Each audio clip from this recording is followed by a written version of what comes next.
desapariciones, asesinatos y demás casos tienen algo en común, que todos y cada uno de ellos se ganaron el título de ser unos crímenes atroces.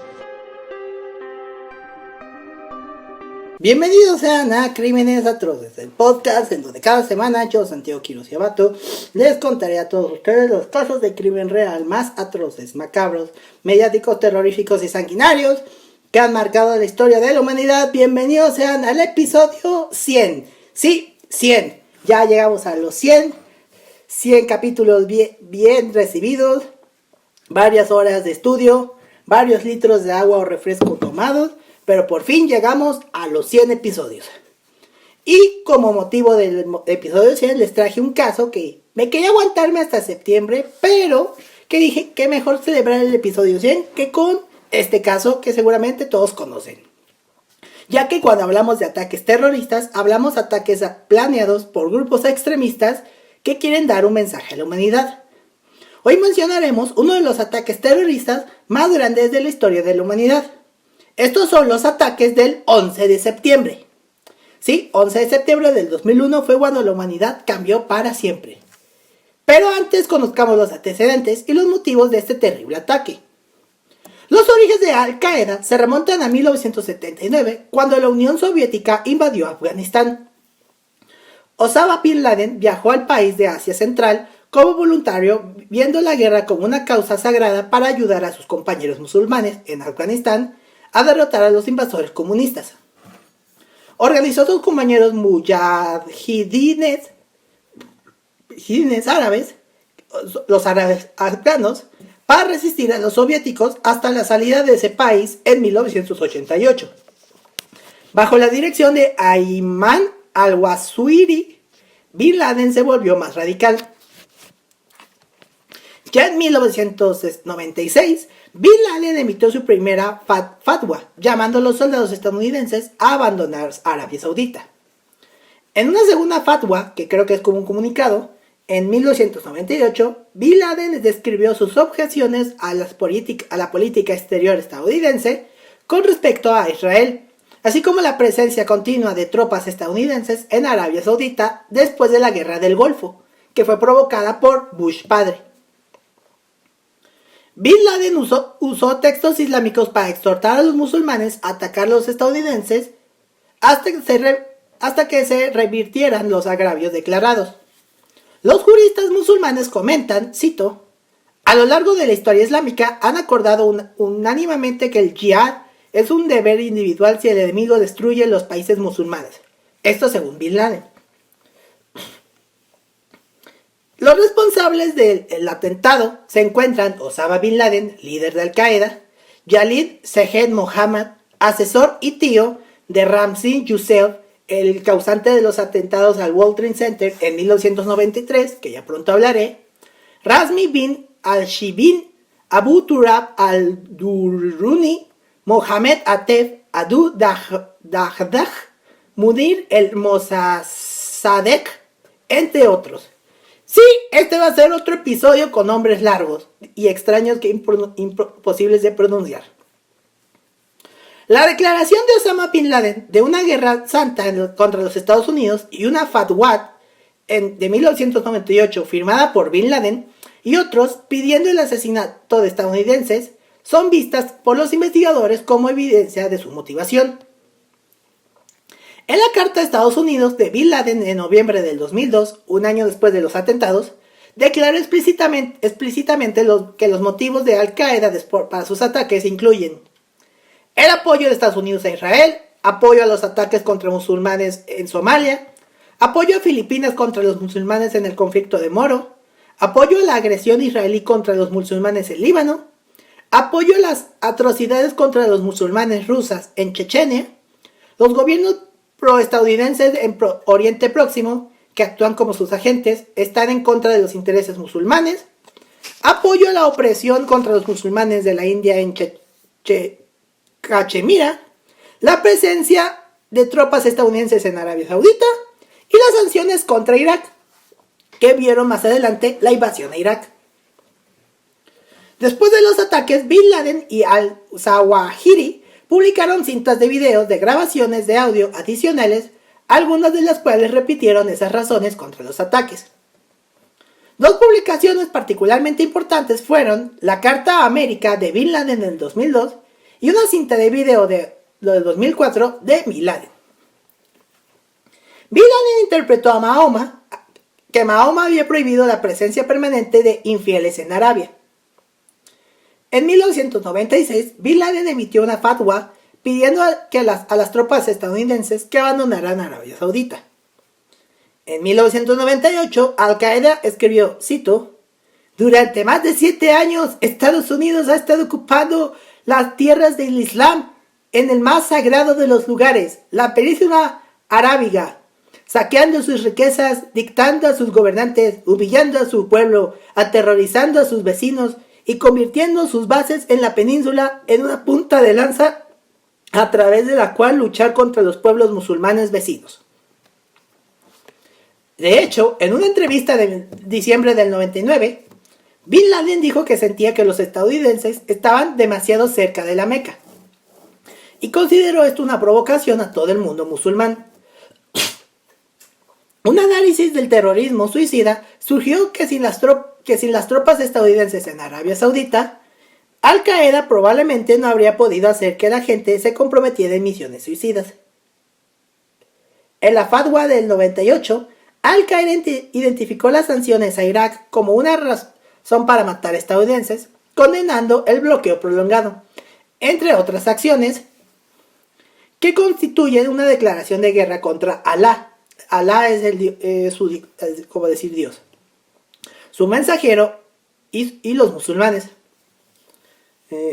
El fatwa declaró que, cito, «La decisión de matar a los estadounidenses y sus aliados civiles y militares es un deber individual para cada musulmán, que pueda hacerlo en cualquier país en el que sea posible hacerlo, para liberar la mezquita de Al-Aqsa y la mezquita sagrada de la Meca de sus garras, para que sus ejércitos, los estadounidenses, salgan de todas las tierras del Islam, derrotado e incapaz de amenazar a ningún musulmán».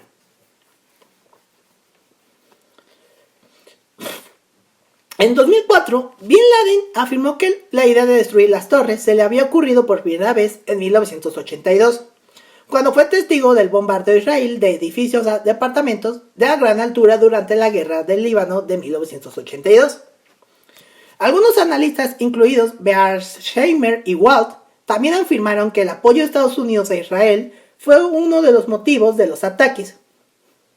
En 2004 y 2010, Bin Laden volvió a conectar los ataques del 11 de septiembre con el apoyo estadounidense a Israel, aunque la mayor parte de la carta expresaba el desdén de Bin Laden por el presidente Bush y la esperanza de Bin Laden de destruir y quebrar a los Estados Unidos. Se han sugerido otros motivos además de los declarados por Bin Laden y Al-Qaeda. Algunos autores propusieron la humillación que resultó que el mundo islámico se quedara atrás del mundo occidental. Esta discrepancia se hizo especialmente visible por la globalización y el deseo de provocar a los Estados Unidos a una guerra más amplia contra el mundo islámico, con la esperanza de motivar a más aliados a apoyar a Al-Qaeda. Del mismo modo, otros han argumentado que el 11S fue un movimiento estratégico con el objetivo de provocar a Estados Unidos a una guerra que incitaría a una revolución panislámica. La idea de ataques suicidas con aviones de pasajeros secuestrados vino de Khalid Sheikh Mohammed, quien se lo presentó por primera vez a Osama Bin Laden en 1996, tras fracasar en un gran proyecto similar abortado por la policía filipina en 1995, denominado como Bojinka. En 1999, un grupo de jóvenes musulmanes radicalizados que vivían en Hamburgo, Alemania, y a los que se les apodó posteriormente como la Cédula de Hamburgo, viajaron a Afganistán a recibir formación para luchar contra los rusos en la Segunda Guerra Chechenia. En ese momento, Osama Bin Laden los captó y en los siguientes meses financió su entrenamiento con el fin de convencerlos de realizar ataques suicidas con aviones para chocarlos contra edificios emblemáticos de Estados Unidos. Bin Laden se inspiró en parte en el vuelo 990 de Egyptair en 1999, en el que se teoriza que el piloto pudo haber estrellado el avión en el Océano Atlántico.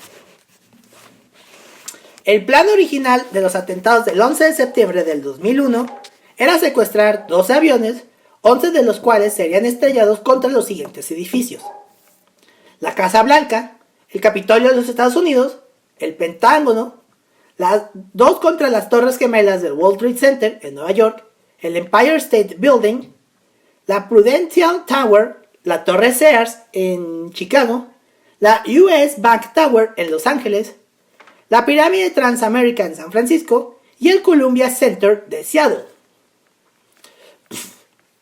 Posteriormente, debido a la cantidad de objetivos señalados, se consideró una operación inabarcable y se redujeron los objetivos de 11 edificios a 5, que eran la Casa Blanca, que representa el poder ejecutivo, el Capitolio, que representaba el poder legislativo, el Pentágono, que representaba el poder militar, y las dos Torres Gemelas, que representaban la economía capitalista estadounidense y habían sufrido un atentado en 1993.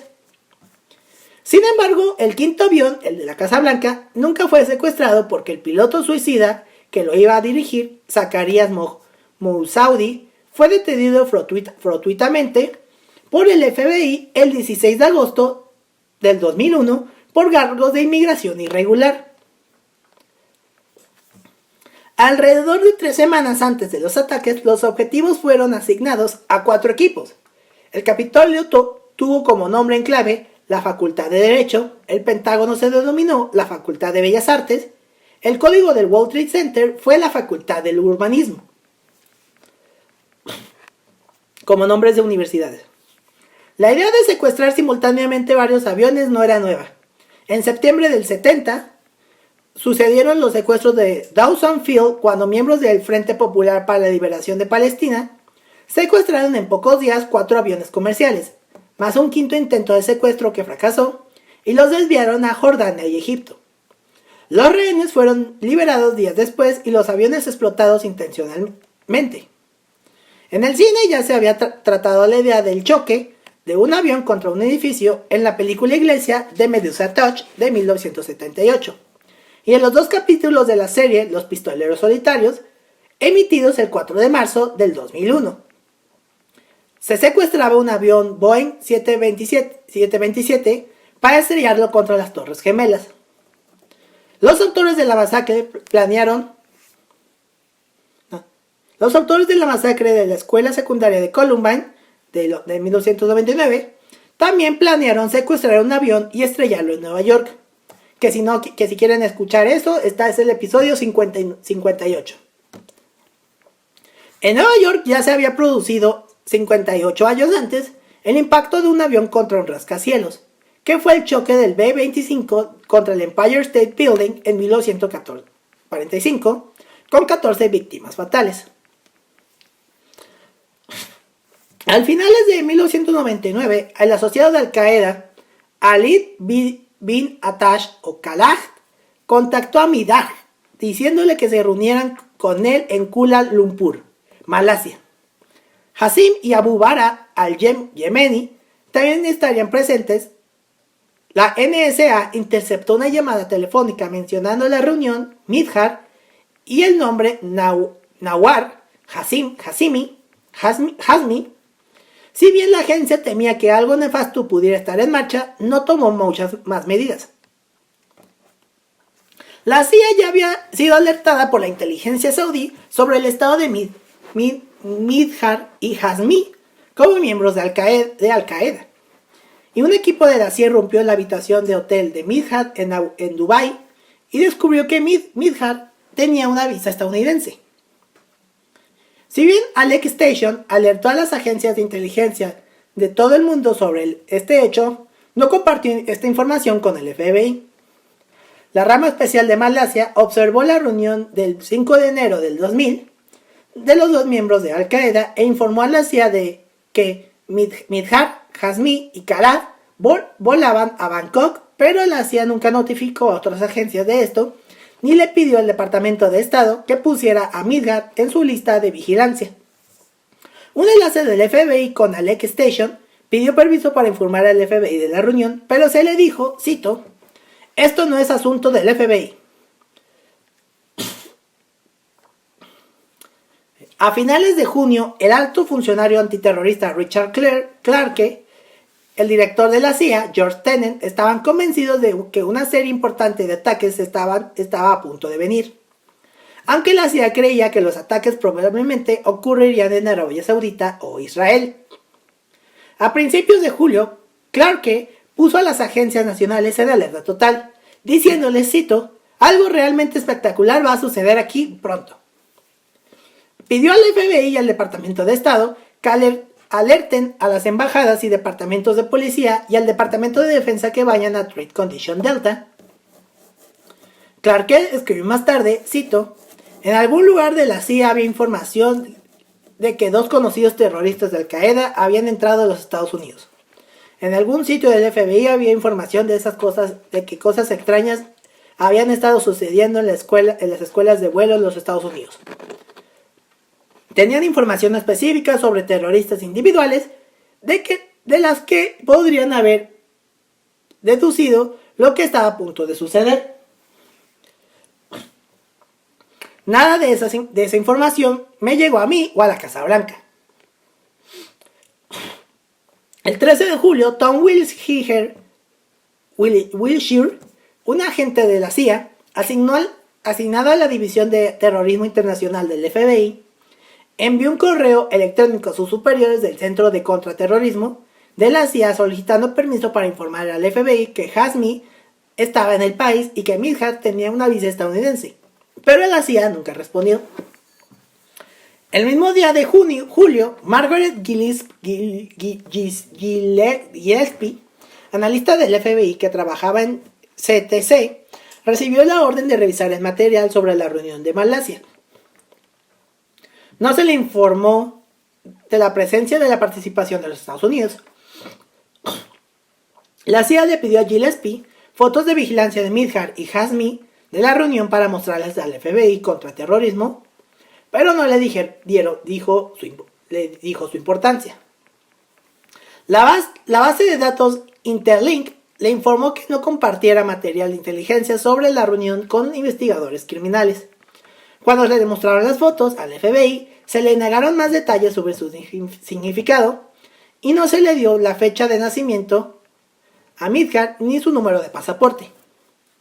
A finales de agosto del 2001, Gillespie le dijo al INS, al Departamento de Estado, al Servicio de Aduanas y al FBI que pusieran a Hazmi y Midhat en sus listas de vigilancia, pero al FBI se le prohibió usar agentes criminales en la búsqueda del dúo, obstaculizando sus esfuerzos.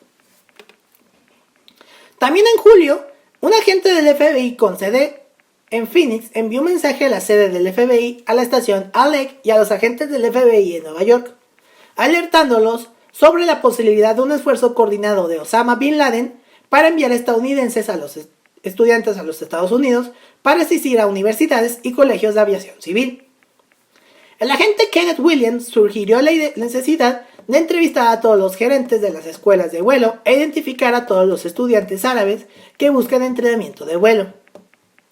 En julio, Jordania alertó a los Estados Unidos de que Al-Qaeda estaba planeando un ataque contra los Estados Unidos. Meses después, Jordan notificó a Estados Unidos que el nombre en clave del ataque era La Gran Boda y que involucraba aviones. El 6 de agosto del 2001, el Presidential Daily Brief de la CIA, designado solo para el presidente, se tituló Bin Laden está decidido a atacar a los Estados Unidos. El memorándum señaló que la información del FBI indica patrones de actividad sospechosa en este país, conscientes con los preparativos para secuestro u otro tipo de ataques. A mediados de agosto, una escuela de vuelo de Minnesota alertó al FBI sobre Zacarias Moussaoui, quien había hecho preguntas sospechosas. El FBI descubrió que Moussaoui era un radical que había viajado a Pakistán y el INS lo arrestó por quedarse más tiempo de su visa francesa. Su solicitud de registrar su computadora portátil fue denegado por la sede del FBI debido a la falta de causas probables. Las fallas en el incremento de inteligencia se atribuyeron a las políticas del Departamento de Justicia de 1995 que limitaban el intercambio de inteligencia combinadas con la renuncia de la CIA y la NSA a revelar fuentes y métodos sensibles como los teléfonos intervenidos. Al testificar ante la comisión del 11S en abril del 2004, el entonces fiscal general John Ashcroft recordó que la mayor causa estructural para el problema del 11 de septiembre fue el muro que segregó o separó a los investigadores criminales y agentes de inteligencia. Clarke también escribió, cito, estas fueron fallas en llevar la información al lugar correcto en el momento adecuado. Y ahora vamos con lo que pasó. 4 aviones, 2 de American Airlines y 2 de United Airlines, con 265 pasajeros, fueron secuestrados mientras volaban hacia California desde el Aeropuerto Internacional Logan de Boston, el Aeropuerto Internacional Washington Dulles y el Aeropuerto Internacional Libertad de Newark. Los 4 aviones tenían como destino el estado de California, los 3 primeros hacia Los Ángeles y el último a San Francisco, por lo que sus depósitos de combustible iban llenos con unos 91,000 litros. Los 2 primeros aviones impactaron contra las torres gemelas del World Trade Center de la ciudad de Nueva York en Manhattan, el tercero contra el Pentágono en el condado de Arlington, cerca de Washington, D.C., y el cuarto en un campo abierto en Shanksville, Pensilvania. Que de hecho se cuenta que Seth MacFarlane iba a viajar en uno de estos aviones, pero que se quedó dormido y no pudo asistir, salvándose del 11 de septiembre. Y hablando de las Torres Gemelas, se habló de que Michael Jackson también iba... Bueno, también hay algo con Michael Jackson, pero eso lo contaré más tarde. Fueron revelados testimonios desde los propios aviones, de los cuales los secuestradores habían tomado el control de estos usando simples navajas con las que mataron a azafatas de vuelo y al menos a un piloto o pasajero. Según las investigaciones de la comisión del 11 de septiembre, se tiene también constancia de que usaron algún tipo de aerosol para retener a los pasajeros en la cabina de la primera clase. Asimismo, se amenazó con la presencia de una bomba en 3 de los aviones, pero no en el vuelo que impactó en el Pentágono. Según las conclusiones de esta comisión, los avisos de bomba eran probablemente falsos. El cuarto avión, el que se estrelló en campo abierto, el vuelo 93 de United Airlines, la caja negra reveló que los pasajeros, después de enterarse de que el resto de aviones habían sido estrellados deliberadamente, trataron de retomar el control del aparato. Los secuestradores reaccionaron moviendo el avión a un fallido intento para someter a los pasajeros.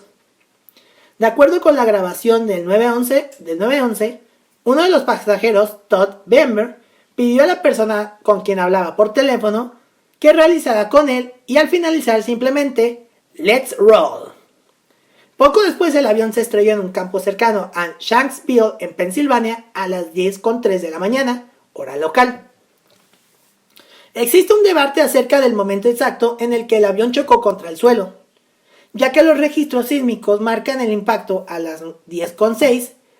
Posteriormente, el terrorista de Al-Qaeda capturado, Khalid Sheikh Mohammed, dijo que el vuelo 93 tenía como objetivo el Capitolio de los Estados Unidos.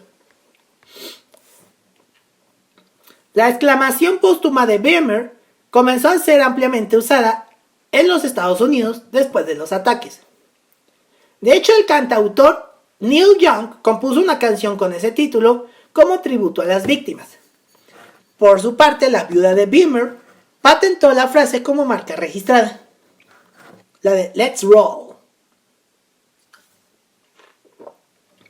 Los atentados extendieron la confusión en todo el país. A lo largo del día se concedió la publicación de todo tipo de informes y noticias contradictorias sin confirmar. Una de las más recurrentes fue la que había estallado un coche bomba en la sede central del Departamento de los Estados Unidos en Washington, D.C., cosa que esta falsa noticia pasó por las agencias de noticias y llegó a ser publicada por varios periódicos ese mismo día. Otro informe difundido por la agencia Associated Press afirmaba que el vuelo 1989 de la compañía Delta Airlines, un Boeing 757, habían sido secuestrados también, lo que provocó un pánico, digamos, una histeria colectiva. La noticia resultó también un error. El avión había sido considerado uno de los instantes en riesgo de secuestro, pero finalmente respondió a los controladores aéreos y aterrizó con normalidad en el aeropuerto de Cleveland, Ohio. Las muertes se contaron por miles, falleciendo exactamente 2.996 personas, incluyendo 265 muertos en los 4 aviones estrellados. Ninguno de los ocupantes sobrevivió. 2.606 en Nueva York, tanto adentro de las Torres Gemelas como a la base de las mismas, y 125 muertos dentro del edificio del Pentágono. Entre las víctimas se contaban 343 bomberos del Departamento de Bomberos de Nueva York, 23 policías del Departamento de Policía de Nueva York y 37 policías de la Autoridad Portuaria de Nueva York y Nueva Jersey. En 2013 todavía permanecían 24 personas más entre la lista de desaparecidos. El banco de inversiones Cantor Fitzgerald, que está ubicado en los pisos 101 y 105 de la torre norte del World Trade Center, perdió 656 empleados, una cantidad considerablemente mayor a la de otros empleadores. Howard Lutnick, presidente de Cantor Fitzgerald, se salvó de morir de los ataques, ya que esa mañana llevó a su hijo a su primer día de clases, pero perdió los atentados a su hermano menor Gary, de 36 años, que trabajaba en Cantor en la planta 104. Marge McLean, una compañera de seguros que estaba ubicada inmediatamente debajo de Cantor Fitzgerald, en los pisos 93 y 100, en la torre norte, perdió 358 empleados. Y Aon Corporation, en la torre sur, perdió 175 empleados, que también fueron asesinados. El Instituto Nacional de Estándares y Tecnología estimó que unos 17.400 civiles estaban en el complejo del World Trade Center en el momento de los ataques. La Autoridad Portuaria de Nueva York y Nueva Jersey sugiere que 14.154 personas estaban en las Torres Gemelas a las 8:46 am, cuando el primer avión, el vuelo 11 de American Airlines, golpeó la Torre Norte. La mayoría de las personas por debajo de las zonas de impacto evacuaron los edificios de manera segura. Semanas después de los ataques se estimó que el número de muertos era más de 6.000, más del doble del número de muertes finalmente confirmadas. La ciudad de Nueva York solo pudo identificar los restos de alrededor de 1.600 víctimas del World Trade Center. La oficina del Servicio Médico Forense recolectó alrededor de 10.000 fragmentos de huesos y tejidos no identificados que no pueden comparar con la lista de muertos. En 2006, trabajadores que se estaban preparando para demoler el edificio dañado del Deutsche Bank encontraron en la azotea del edificio fragmentos de hueso. En 2010, un equipo de antropólogos y arqueólogos buscaron restos humanos y artículos personales en el relleno sanitario Fresh Kills, donde se recuperaron 72 restos humanos más, con la que en total fueron encontradas 1.845. El análisis de ADN continúa en un intento de identificar víctimas adicionales. Los restos se encuentran almacenados en las instalaciones del médico forense en la ciudad de Nueva York. Se esperaba que los restos de las víctimas fueran trasladados en 2013 a un depósito detrás de una pared en el Museo del 11 de septiembre. En julio del 2011, un equipo de científicos de la Oficina del Médico Forense todavía estaba tratando de identificar restos humanos, con la esperanza de que una tecnología mejorada les permitía identificar a otras víctimas. El 7 de agosto del 2017, la víctima 1641 fue identificada como resultado de la tecnología de ADN recientemente disponible y la víctima 1642 fue identificada el 26 de julio del 2018. El 2021, a 20 años de los atentados, se identificaron 2 víctimas más. Una mujer, que fue la número 1646, y un hombre, el número 1647. Y aún quedan por identificar los restos de 1100 personas, que actualmente se están analizando. Según las cifras presentadas por el Departamento de Salud en enero del 2002, 139 latinoamericanos estuvieron entre los muertos del atentado terrorista de Al-Qaeda contra las Torres Gemelas, representando un 16% del total. De estos, 25 eran nacionales de la República Dominicana, 21 de Argentina, 18 de Colombia, 13 de Venezuela, 11 de Ecuador, 7 de El Salvador, 15 de Cuba, 3 de Bolivia, 3 de Brasil y 2 de Chile. Y en otros sitios se habla de 15 muertos de México, así como otros de Honduras, Jamaica, Perú, Paraguay, Uruguay, Guatemala y Guyana. Los atentados supusieron que el ataque terrorista de mayor importancia contra Estados Unidos, al superar al atentado de Oklahoma City, cometido por los terroristas de ultraderecha Timothy McVeigh y Terry Nichols, de 1995, que causó 168 muertes, y los ataques llevados a cabo por células de Al-Qaeda en 1998 contra las embajadas estadounidenses en Kenia y Tanzania. O sea, antes del 11 de septiembre, el ataque terrorista más grande de Estados Unidos fue el de Oklahoma City. Ya más adelante les contaré lo de Oklahoma City. Según la comisión del 11S, aproximadamente 16,000 personas se encontraban en las zonas de impacto del complejo de World Trade Center al momento de los ataques. La gran mayoría de ellos sobrevivió gracias a las labores de evacuación antes del derrumbe de las torres. La española Alicia Esteve se hizo pasar por sobreviviente del atentado. Adoptó una identidad falsa, la de Tanya Head, e incluso llegó a ser presidenta de la red de supervivientes de la catástrofe del World Trade Center. Gracias al diario The New York Times se descubrió su fraude, gracias al diario español La Vanguardia se reveló su verdadera identidad. 3 edificios del complejo del World Trade Center se derrumbaron debido a los fallos estructurales del día de los ataques. La Torre Azul cayó a las 9:59, hora local de Nueva York, tras estar en llamas durante 56 minutos en un fuego causado por el impacto del vuelo 175 de United Airlines a las 9:03. La Torre Norte cayó a las 10:28 tras estar en llamas aproximadamente 102 minutos en un fuego causado por el impacto del vuelo 11 de American Airlines a las 8:46. Un tercer edificio, el World Trade Center 7, se derrumbó a las 5:20. Al parecer tras haber sido seriamente dañado por los escombros de las Torres Gemelas al caer, junto con una serie de incendios. Numerosos edificios adyacentes al complejo también sufrieron daños sustanciales, se incendiaron y tuvieron que ser demolidos. El edificio del Deutsche Bank fue la única estructura grande que sufrió daños e incendios en la zona cero, que en 2006 aún no había sido totalmente demolida. Y la demolición se llevó a cabo en febrero del 2011, o sea 10 años después. Una investigación técnica federal del edificio y de seguridad de los derrumbes de las Torres Gemelas y el World Trade Center 7 fue realizada por el National Institute of Standards and Technology del Departamento de Comercio de los Estados Unidos.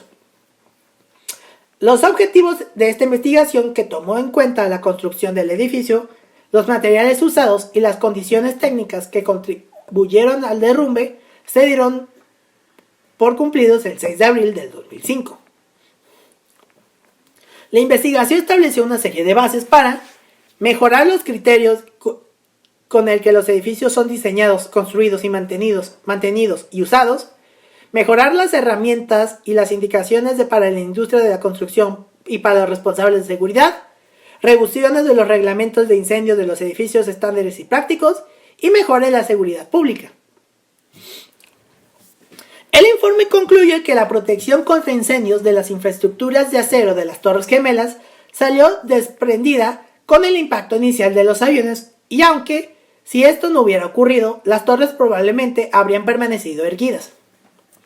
Los incendios debilitaron las cerchas que sostenían los pisos e hicieron que los pisos se comparan. A su vez, los pisos al combarse tiraron de las columnas de acero exteriores hasta el punto de que se inclinaron hacia el interior. Con los daños a las columnas principales, las columnas exteriores torcidas no pudieron soportar el peso de los edificios, produciéndose el derrumbe. Además, el informe afirma que los huecos de las escaleras de las torres no fueron reforzados adecuadamente para proporcionar una salida de emergencia para las personas que se encontraban por encima de las zonas de impacto. El NIST declaró que el informe final sobre el derrumbe del World Trade Center 7 permanecería en un informe separado. Aparte del derrumbe de las Torres Gemelas y World Trade Center 7, otros 23 edificios fueron dañados. Actualmente el área ocupada por los restos materiales de las Torres Gemelas se conoce como Zona Cero y está construido en el lugar el National September 11 Memorial and Museum, un memorial y museo que contiene 2 piscinas de agua en los cimientos que ocupaban antiguamente las Torres Gemelas, que tiene a sus alrededores paneles de bronce con los nombres de las víctimas que murieron en los atentados del 26 de febrero del 93 y el 11 de septiembre del 2001. Y el nuevo edificio que reemplaza a las desaparecidas Torres Gemelas, llamado The One World Trade Center, fue inaugurado oficialmente el 3 de noviembre del 2014, o sea, hace 10 años.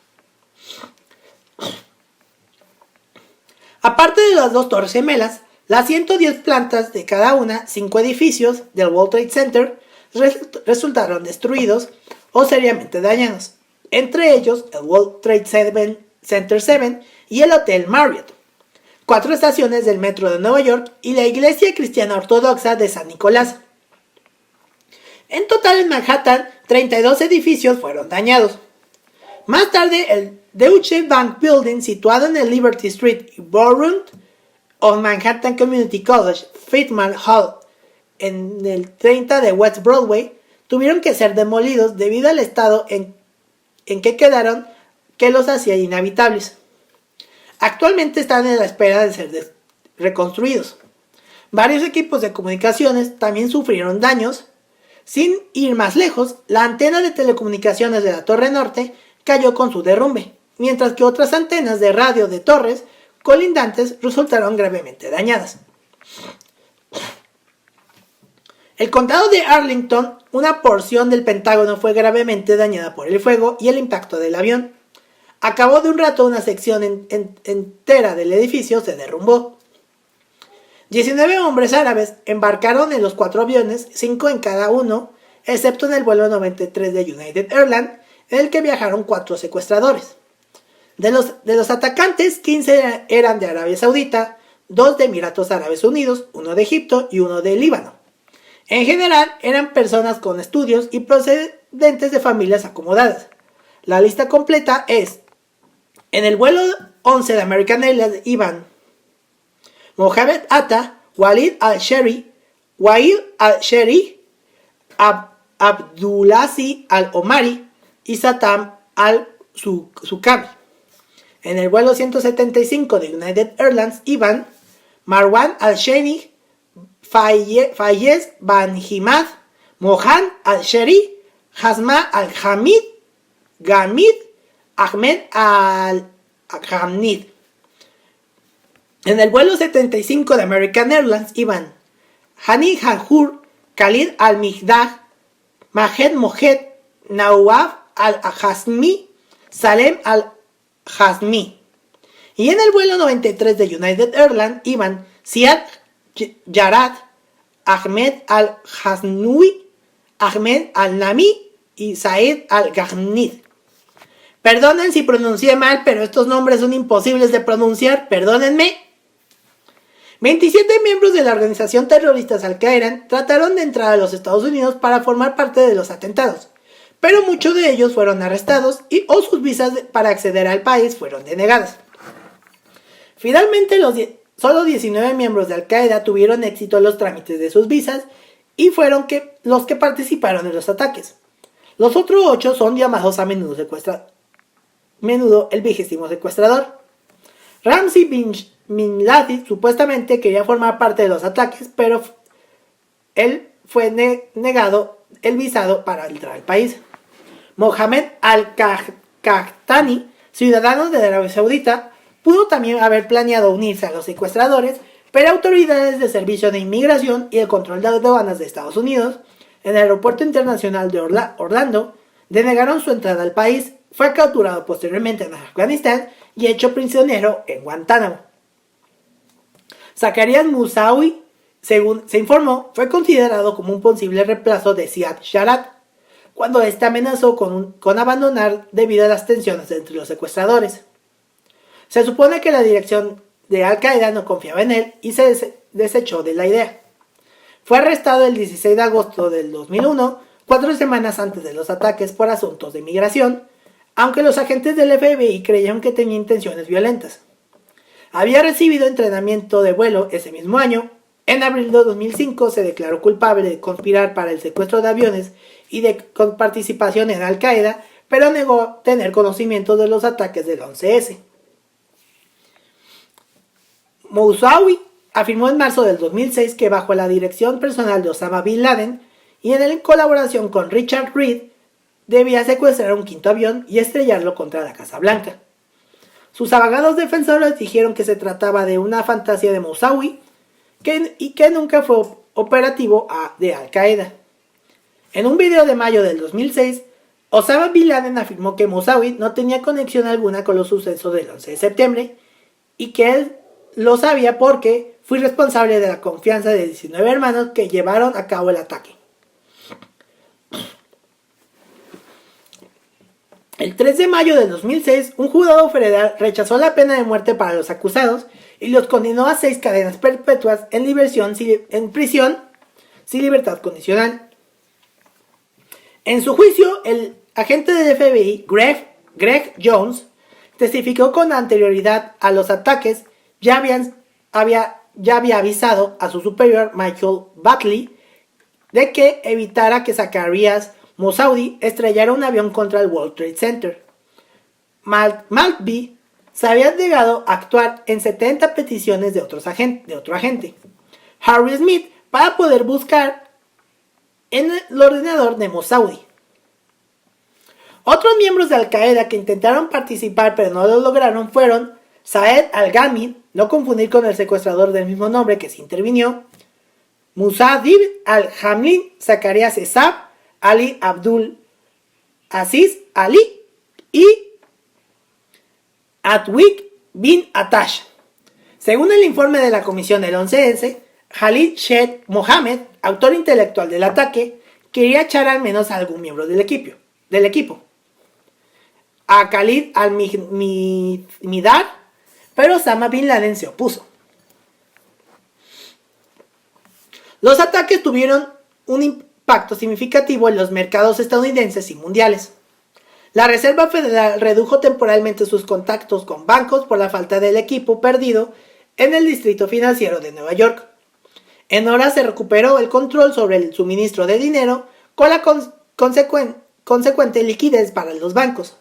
Los índices bursátiles de New York Stock Exchange, American Stock Exchange y NASDAQ no abrieron el 11 de septiembre y permanecieron cerrados hasta las 3:37 del 17 de ese mismo mes.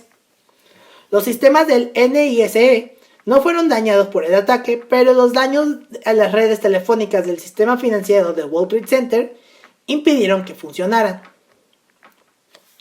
Cuando los mercados reabrieron el 17 de septiembre del 2001, tras el mayor parón desde la Gran Depresión, el índice Dow Jones Industrial Average cayó 684 puntos hasta 8.920 en su mayor caída en un solo día. Al final de la semana, el Dow Jones había perdido 1.369,7 puntos, su mayor caída en una semana. Desde entonces, Wall Street permanece protegido contra un atentado terrorista. La economía bajo Manhattan, tercer distrito económico de Estados Unidos, quedó devastada. El 35% del suelo de oficinas, 27 millones de M3, muchos de ellos de clase A, fueron destruidos o dañados. El edificio del Deutsche Bank, vecino de las Torres Gemelas, tuvo que ser cerrado por daños y demolido. La electricidad, teléfono y gas fueron cortados. Se restringió la entrada de personas en el Soho bajo Manhattan, trasladado de muchos de los puestos de trabajo ubicados anteriormente hacia Midtown y Nueva Jersey. Se aceleró. Opiniones afirman que los ingresos fiscales de la zona no se recuperarían. La reconstrucción se ha enfrentado a la falta de acuerdo sobre prioridades.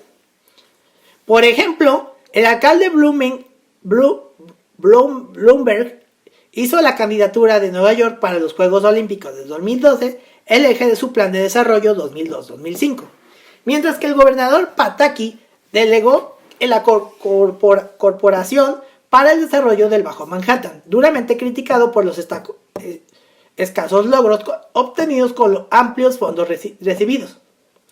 En los solares de los edificios colindantes, el World Trade 77, se comenzó a construir un nuevo complejo de oficinas en 2006. The One World Trade Center se terminó en el año 2004 y alcanza 541 metros de altura, lo que lo convirtió en el edificio más alto de la ciudad de Nueva York. 3 torres más se construyeron en la zona este del World Trade Center, las cuales fueron terminadas entre los años 2007 y 2012.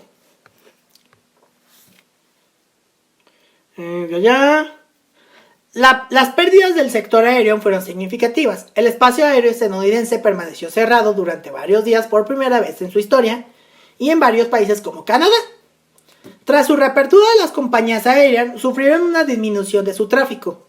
Se estima que el negocio perdió un 20% de su tamaño y los probables problemas financieros de las compañías estadounidenses se agravaron, dando lugar a una crisis económica.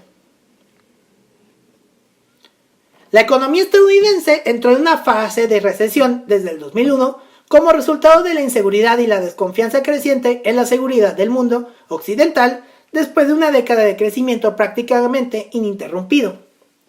A pesar de que la actividad económica ya había mostrado señales de agotamiento desde 1998, efecto de la crisis asiática con la pérdida de más de 1 millón de empleos en el sector industrial entre los años 99 y 2000. También esto dio pie a que años después se diera la crisis económica del 2008.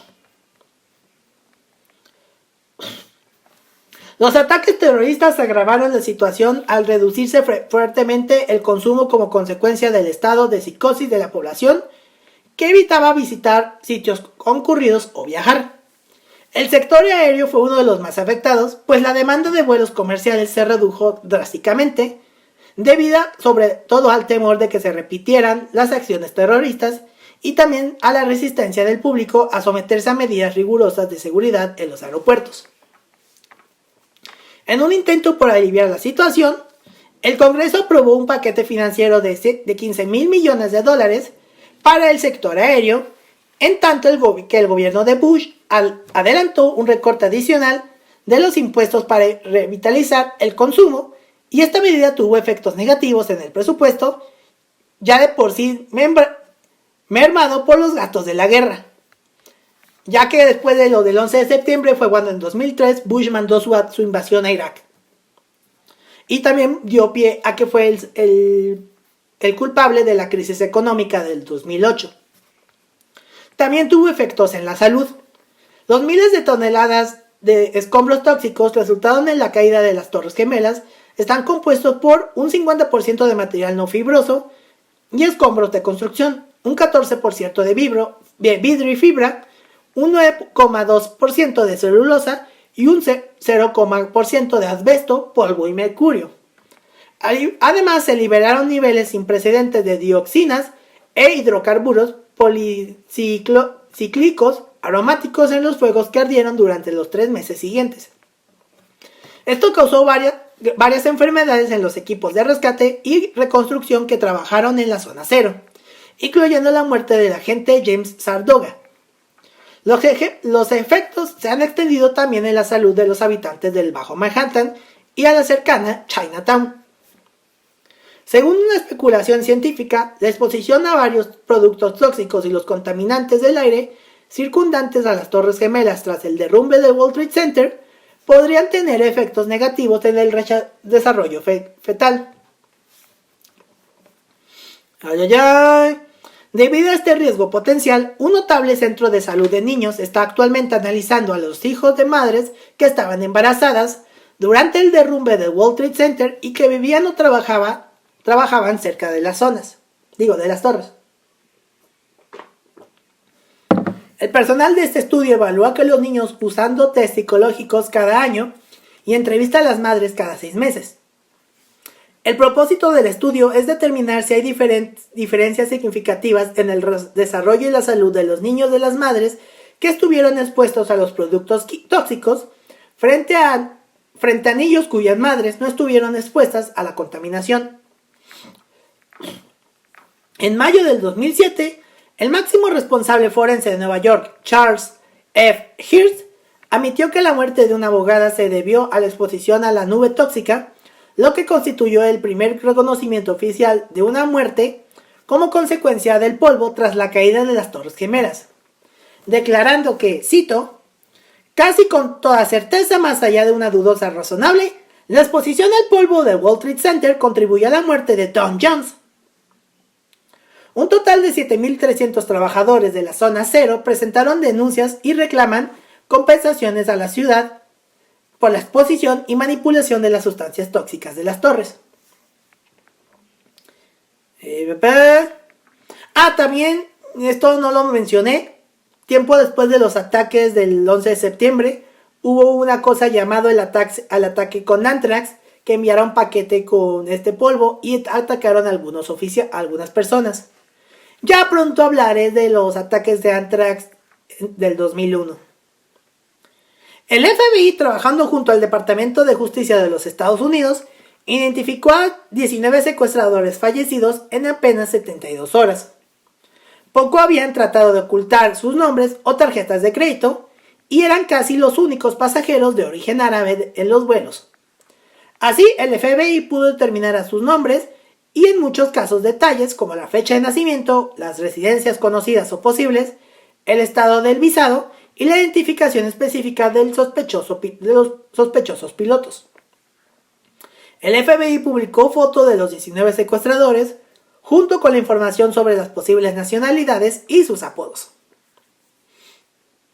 Las pesquisas del gobierno estadounidense incluyeron la operación del FBI T-Bomb, la mayor de la historia, con más de 7.000 agentes involucrados. Los resultados de esta determinaron que Al-Qaeda y Osama Bin Laden tenían responsabilidad de los ataques. A idéntica conclusión llegaron los estudios encargados por el gobierno británico. Su declaración de una guerra contra Estados Unidos y una fatwa firmada por Bin Laden y otros llamados a matar civiles estadounidenses en 1998 desde Afganistán son considerados por muchos como evidencia de su motivación para cometer los actos. El 16 de septiembre del 2001, Bin Laden negó cualquier participación en los ataques leyendo un comunicado que fue emitido por el canal de satélite qatarí Al Jazeera y posteriormente emitido en numerosas cadenas estadounidenses. Dijo, cito, insisto que no llevé a cabo este acto, que parece haber sido ejecutado por individuos por sus propios motivos. Sin embargo, en noviembre del 2001, las fuerzas estadounidenses encontraron una cinta de video casera de una casa destruida en Jalalabad, Afganistán, en donde Osama Bin Laden habla con Khaled al-Arabi en varias secciones de la cinta, como en el párrafo citado a continuación, Bin Laden reconoce haber planeado los ataques. Dice, cito, nosotros calculamos por adelantado la cantidad de bajas del enemigo, que morirían debido a su ubicación en la torre. Nosotros calculamos que los pisos debían ser embestidos. Eran 3 o 4 pisos. Yo era el más optimista de todos. Inaudible, porque no se escuchaba bien, debido a mi experiencia en este campo. Yo pensaba que el fuego de la gasolina en el avión deterriría la estructura de hierro del edificio y solamente habría derrumbarse el área donde el avión chocara y los pisos por encima. Eso era todo lo que esperábamos. El 27 de diciembre del 2001 se difundió otro video de Bin Laden en el que afirma: Occidente en general y Estados Unidos en particular tienen un odio indecible por el Islam. El terrorismo contra Estados Unidos es beneficio y está justificado. Poco antes de las elecciones presidenciales de Estados Unidos del 2004, que fueron las más polémicas y que ganó Bush, en un comunicado por video, Bin Laden reconoció públicamente la responsabilidad de Al Qaeda en los ataques de Estados Unidos y admitió su implicación directa de los ataques. En una cinta de audio transmitida por Al Jazeera el 21 de mayo del 2006, Bin Laden dijo que dirigió personalmente a los 19 secuestradores. Otro video obtenido por Al Jazeera en septiembre del 2006 muestra a Osama Bin Laden con Rami bin al-Shibib, así como 2 secuestradores, Ahmad al-Ghamid y Wali al-Sharid, haciendo preparaciones para los atentados. La Comisión Nacional sobre los Ataques Terroristas contra Estados Unidos fue formada por el gobierno estadounidense y habitualmente conocida como la Comisión 11S. Publicó su informe el 22 de julio del 2004 concluyendo que los ataques fueron concebidos y llevados a cabo por miembros de Al Qaeda. En el informe de la comisión se señala que, cito, los conspiradores del 11S gastaron finalmente entre de $400,000 y $500,000 para planificar y conducir su ataque, pero los orígenes específicos del dinero usado para ejecutar los ataques permanecen desconocidos. Alrededor de 1.200 extranjeros han sido arrestados y encarcelados en secreto en relación con la investigación de los ataques del 11 de septiembre, aunque el gobierno no ha divulgado el número exacto. Los métodos utilizados por el Estado para investigar y detener sospechosos han sido severamente criticados por organizaciones de derechos humanos como Human Rights Watch y jefes de gobierno como la canciller alemana Angela Merkel. Esto debido a que algunos se han trasladado a Guantánamo. Hasta el momento el gobierno de Estados Unidos no ha hallado a ninguno de los partícipes de la conspiración que realizaron las operaciones en tierra. El 26 de septiembre del 2005, la Audiencia Nacional de España condenó a Abu Dahdah, de 27 años, a prisión por conspiración en los atentados del 11S y otro por ser parte de la organización terrorista Al Qaeda. Al mismo tiempo, otros 17 miembros de Al Qaeda fueron condenados a penas entre 6 y 12 años. El 16 de febrero del 2006, el Tribunal Superior rebajó a la pena a Abu Dahdah a 12 años porque consideró que su participación en la conspiración no estaba probada. Según las conclusiones de las investigaciones oficiales del gobierno estadounidense, los ataques cumplían con la intención declarada de Al Qaeda expresada en el Fawad de 1998 de Osama Bin Laden, Ayman al-Zawahiri,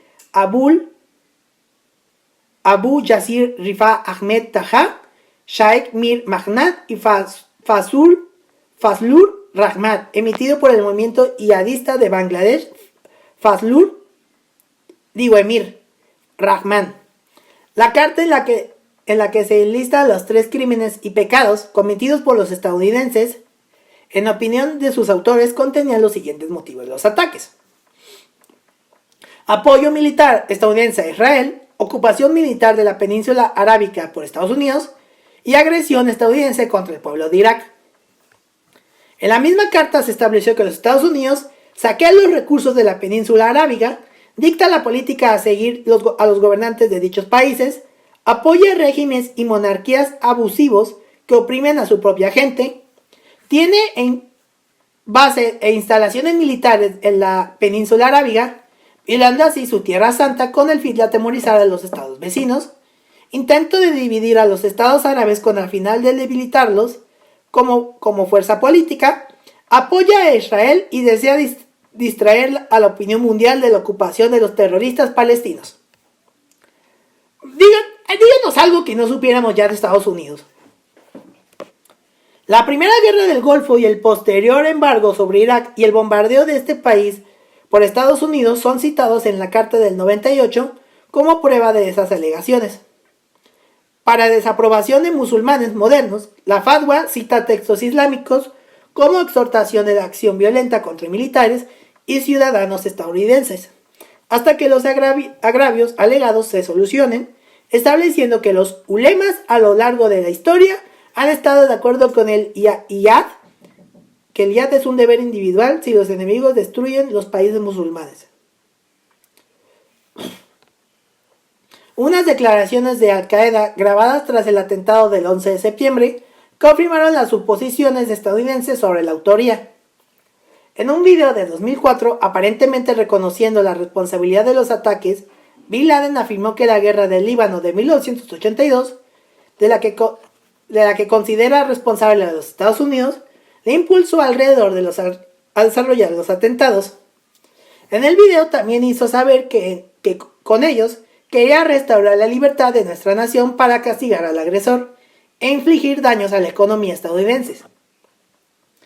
Declaró que uno de los objetivos de su guerra santa era desangrar a los Estados Unidos hasta la bancarrota. Bin Laden dijo también: juramos que los estadounidenses no vivirán seguros hasta que vivamos en Palestina. Esto ha demostrado la realidad de los Estados Unidos, que se opone a los intereses de Israel por encima de su propia gente. Estados Unidos no obtendrá nada de esta crisis hasta que abandone la península arábiga y cese su apoyo a Israel. El informe de la Comisión del 11S determina que la animosidad contra los Estados Unidos de Khalid Sherif Mohammed, principal arquitecto de los ataques, procedía no de sus experiencias como estudiante, sino de su violento desacuerdo con la política exterior estadounidense en favor de Israel. Los mismos motivos se han imputado a los dos pilotos suicidas que estrellaron los aviones en el World Trade Center. Mohammed Atta, quien fue descrito por Ralph Bodenstein, compañero suyo y de trabajo y viajes, como principalmente imbuido por la protección de los Estados Unidos a las políticas israelíes en la región. Marwan al-Shenin dice que explicó su estado de ánimo con las palabras: ¿cómo puede la gente reír cuando hay personas muriendo en Palestina? En contraste con estas conclusiones, la administración Bush redujo los motivos del ataque a odio a la libertad y la democracia ejemplificados por los Estados Unidos. Hablando de Bush, hay un video exacto en el que él está como en una escuela y un agente del servicio secreto le comenta sobre los ataques y él queda como una cara de exhorto. Según el experto antiterrorista Richard R. Clarke, los conflictos internos en el mundo musulmán son las causas de los atentados del 11 de septiembre.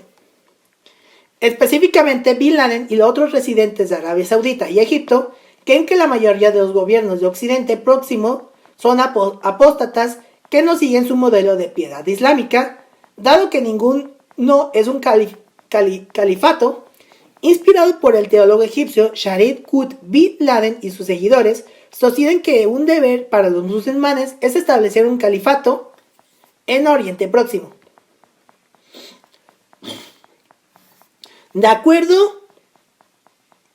Partiendo de esas creencias, Bin Laden diseñó un plan para establecer este califato, comenzando por un ataque en los Estados Unidos. Esto obligaría a aumentar la presión militar y económica sobre Oriente Medio, uniendo así a todos los musulmanes. La oleada religiosa popular llevaría a los musulmanes conservadores a tomar el control. De acuerdo con Michael Doran, Esta meta queda demostrada con frecuente uso de espectacular por Osama Bin Laden en sus declaraciones. De acuerdo con su hipótesis, Bin Laden esperaba provocar una reacción visceral y emotiva de Estados Unidos con el fin de asegurarse una contrarrespuesta por los ciudadanos árabes. En los días siguientes a los ataques terroristas del 11 de septiembre, se realizaron varias vigilias y homenajes a las víctimas alrededor del mundo. Muchas personas colocaron fotografías de las víctimas y desaparecidos en la zona cero. Un testigo declaró que no era capaz de olvidar las caras de las víctimas inocentes que fueron asesinadas. Sus fotos están en todas partes, en las cabinas telefónicas, semáforos, paredes de estaciones de metro. Todo me recuerda a un enorme funeral con gente callada, llorando y triste, pero también muy amable. Antes Nueva York me hacía sentir frío, ahora la gente se acerca para ayudarse unos a otros. El 20 de septiembre del 2001 se publicó una canción llamada El Último Adiós, escrita por Emilio Estefan Jr. y Gianmarco, a manera de homenaje a las víctimas, en la que se reunieron más de 60 artistas en señal de alianza. Entre los que participaron en este homenaje destacan Ricky Martin, Alejandro Sanz, Thalía, Gloria Estefan, Juan Luis Guerra, Celia Cruz, Olga Tañón, No es albur, Jennifer López, Paulina Rubio, Alicia Villarreal, José José, Shakira, Lucía Méndez, John Secada, OV7, Cubia Kings, Álvaro Torres, Ana Bárbara, Los Temerarios, Los Tigres del Norte, Lupillo Rivera, Andy García, Yuri, Soraya, Marco Antonio Solís, Carlos Vives, Ana Gabriel, Carlos Ponce, Patricia Manterola, Pilar Montenegro, Cristina Aguilera, Chayanne, Beto Cuevas, Evi Quintanilla, hermano de la fallecida cantante Selena, etc. La totalidad de las ganancias recaudadas por la disquera que distribuyó la canción y el disco de Sony Music fueron donados junto con la manufactura de los primeros 100,000 discos de esta canción a American Red Cross y al United Way para ayudar a las familias de las víctimas de los ataques. Uno de los primeros memoriales fue el Tribute in Light, la instalación de 88 luces de búsqueda en el sitio donde se encontraban las Torres Gemelas, que proyectaba 2 columnas verticales de luz hacia el cielo. En Nueva York se llevó a cabo un concurso para diseñar el memorial más apropiado para el lugar, que fue ganado por el arquitecto israelí-estadounidense Michael Arad y el paisajista estadounidense Peter Walter. El diseño ganador, Reflected Absence, que ahora se llama The National September 11 Memorial and Museum, fue elegida en agosto del 2006 e inaugurado el 11 de septiembre del 2001, en el 10º aniversario de los ataques, y consiste en un par de piscinas reflectoras donde estaban las Torres Gemelas, rodeadas de paneles de bronce con los nombres de las víctimas que murieron en los atentados del 11 de septiembre del 2001 y del 26 de febrero del 93, así como un museo ubicado en el subterráneo del memorial que exhibe objetos encontrados entre los escombros de las Torres Gemelas tras los ataques, así como objetos personales usados en vida por las víctimas. El edificio que reemplazaría las desaparecidas Torres Gemelas, llamado The World Trade Center, fue inaugurado oficialmente el 3 de noviembre del 2014.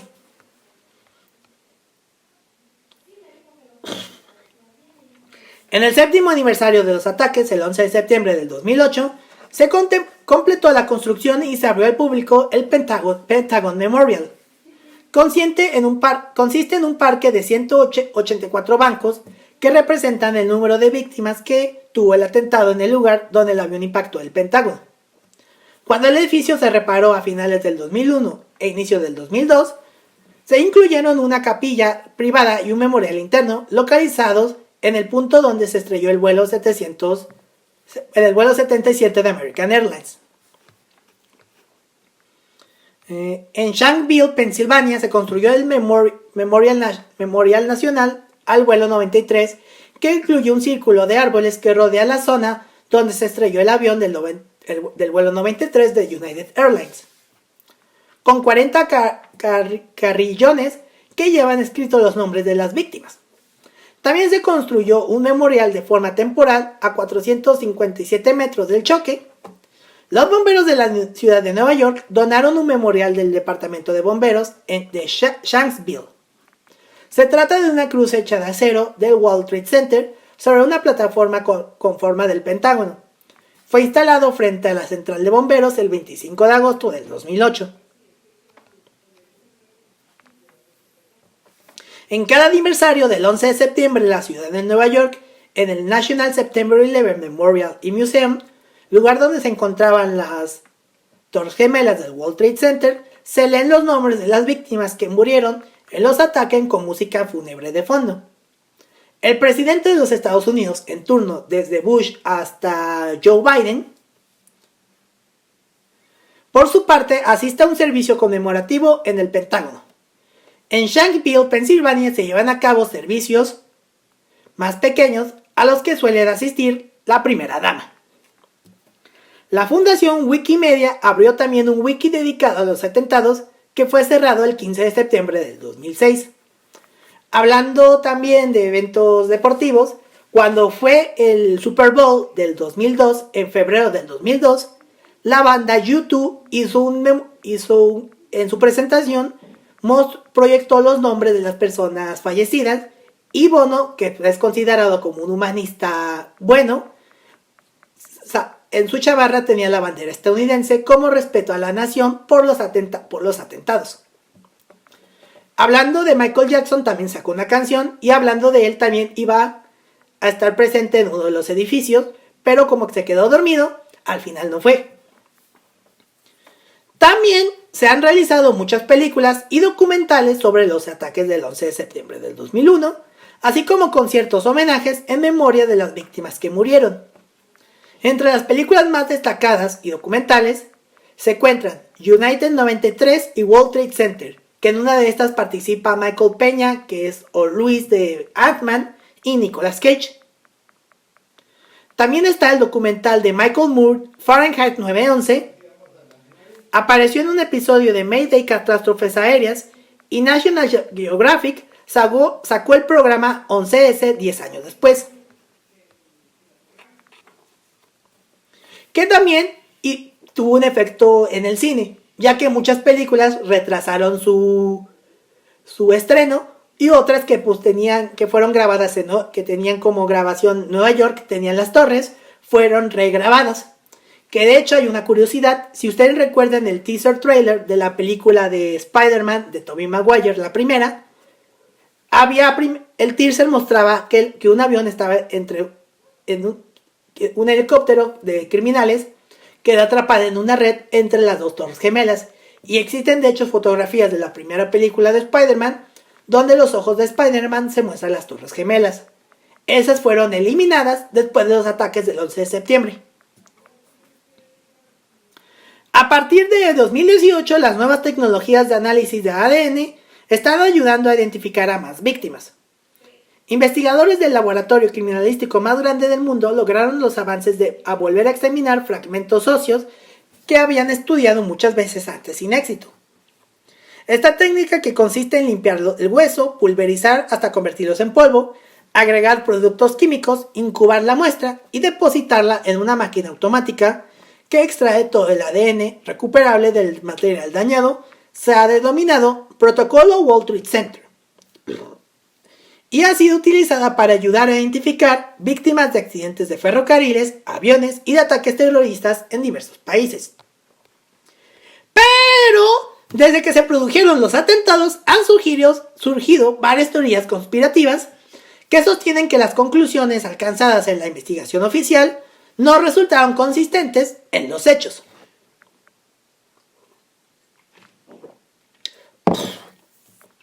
En general, en estas teorías se habla de la posibilidad de que en realidad fue un misil lo que impactó en el Pentágono, que las torres gemelas del World Trade Center y la Torre 7 del World Trade Center se derrumbaron por cargas explosivas en una demolición controlada hecha a control remoto, que el vuelo 93 de United Airlines fue derribado por un caza estadounidense y no por el enfrentamiento entre pasajeros y terroristas, entre otras cosas. Por lo general, estos autores afirman haber encontrado incongruencias que ponen en duda toda la versión gubernamental.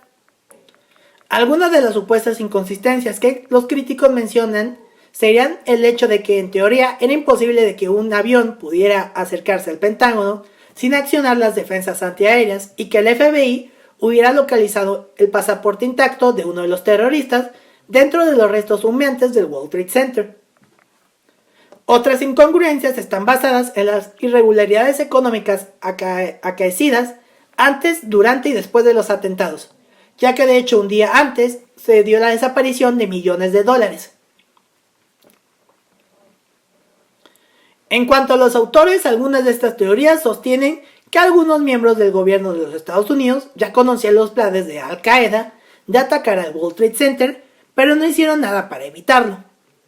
Otras llegan incluso a acusar directamente al propio gobierno de Estados Unidos de planear y ejecutar los atentados, ya que curiosamente Bush durante su primera presidencia, cuando comenzó, era el presidente más impopular.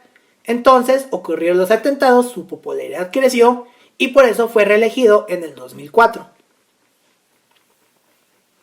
Entre los principales opositores a la versión dada por el gobierno estadounidense se encuentra el periodista francés y director de la web de izquierda Red Voltaire, Thierry Meyssan, quien escribió un libro titulado La Gran Impostura.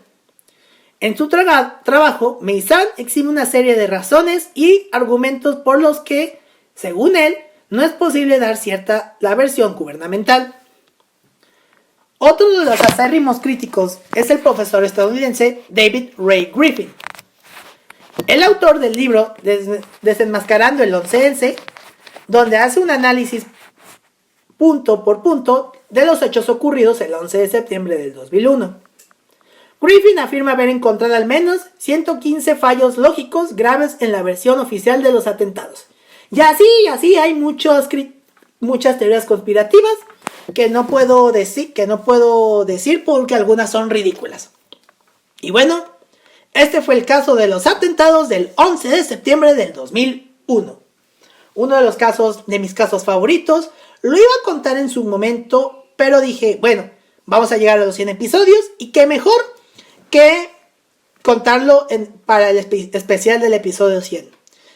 ¿Ustedes qué creen? ¿Fue planeado por el gobierno estadounidense? Ellos ya sabían de antemano.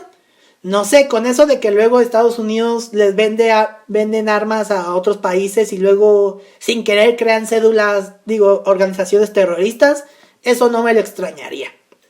Pero bueno, si quieren ver las fotografías sobre este caso y de otros casos, pues síganos en redes sociales. Estamos como en Instagram como @crimenesatrocespodcast y en Twitter como @crimenesatroces. A mí me encuentran en Twitter como @santqs99 y en Instagram como @santiqs99. Con esto nos despedimos, no sin antes agradecerles por habernos acompañado en estos 100 episodios. Esperemos llegar hasta los 200 episodios, si se puede. Y que nos vemos y nos escuchamos para la próxima semana con un especial de San Valentín. Hasta la próxima. Muchas gracias. Asesinos en series, atentados terroristas, secuestros, desapariciones, asesinatos y demás casos tienen algo en común, que todos y cada uno de ellos se ganaron el título de ser unos crímenes atroces.